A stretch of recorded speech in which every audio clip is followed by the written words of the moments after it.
Mistake or good move? Michael Hunter targets September fight after parting company with Matchroom Boxing. Was it right for Eddie Hearn to part company with Michael Hunter? Like, subscribe, make sure drop your comments in the comment section below. Let me hear what you guys think about this.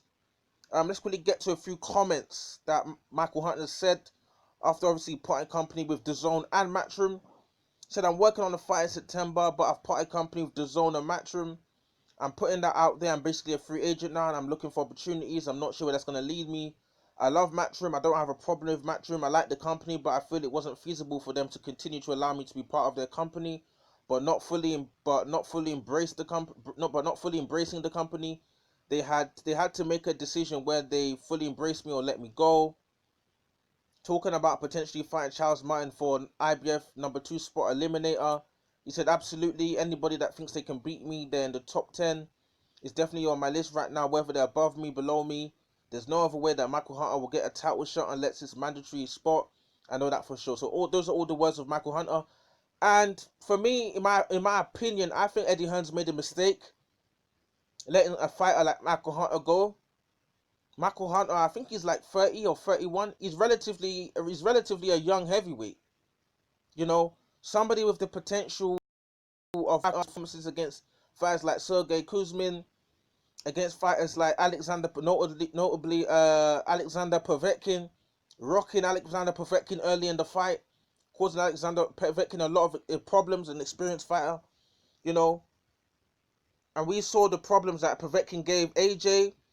If you cross-examine that and look at Michael Hunter's performance, obviously styles make fights.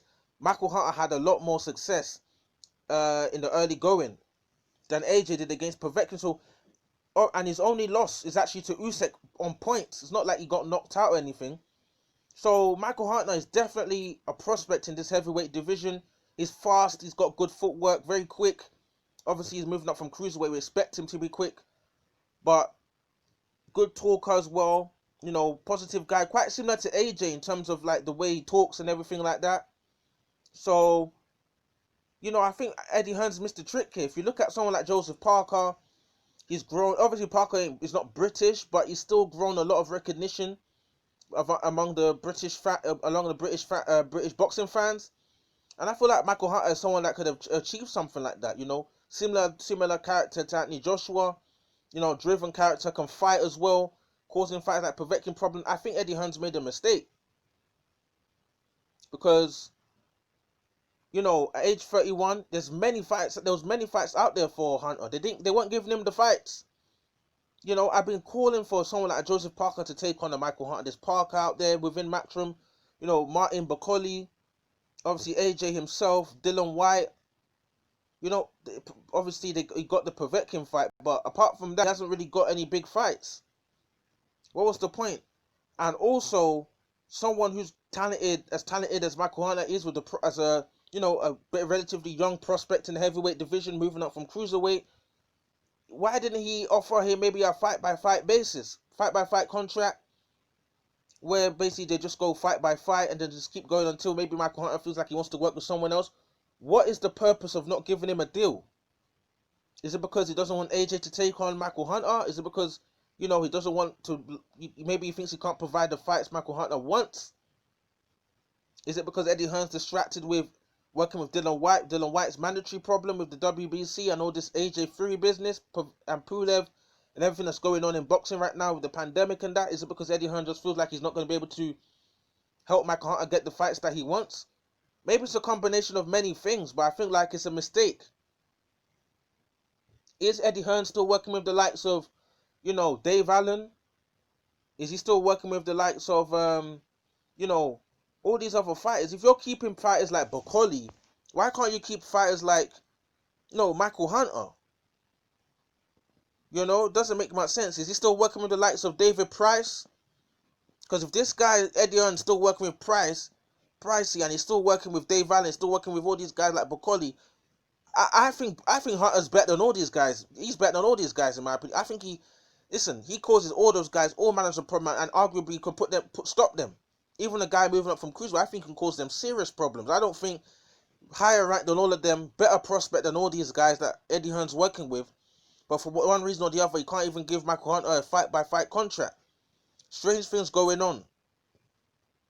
And, you know, even Kubrat Pulev's promoter was saying that you can't trust Eddie Hearn. One day he says something, another day he says something else. You know, obviously Kubrat Pulev's promoter was talking about getting this Pulev fight set up. You know, maybe doesn't want to pair Michael Hunter against his big prize fighters, especially Hunter that's still building his name.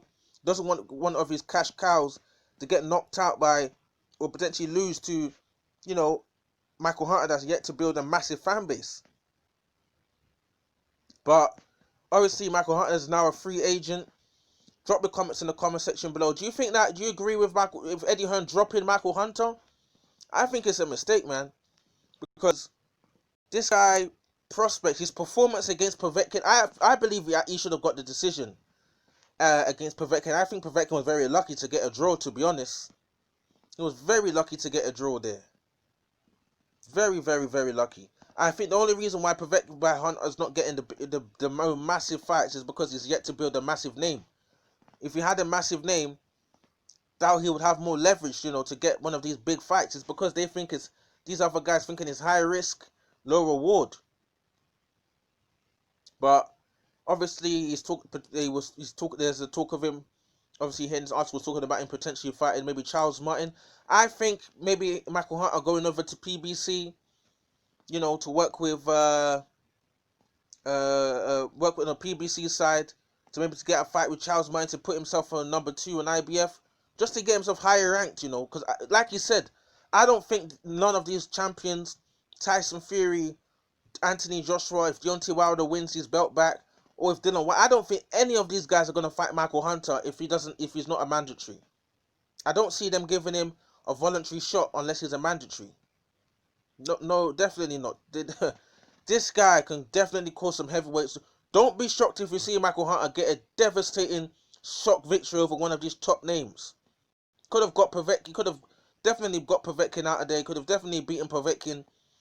You know, those hand speed can definitely cause someone like AJ problems. Definitely cause Dylan White problems. You know, Tyson Fury, maybe he won't cause Tyson Fury as much, but there's some other people like Deontay Wilder. I think Hunter could definitely cause him problems. Can definitely cause AJ problems. Can cause White problems. Tyson Fury might have find a better way of dealing with Michael Hunter, because it's much bigger. You know, 275 pounds. You know, he's got that height reach advantage. He's got great balance as well.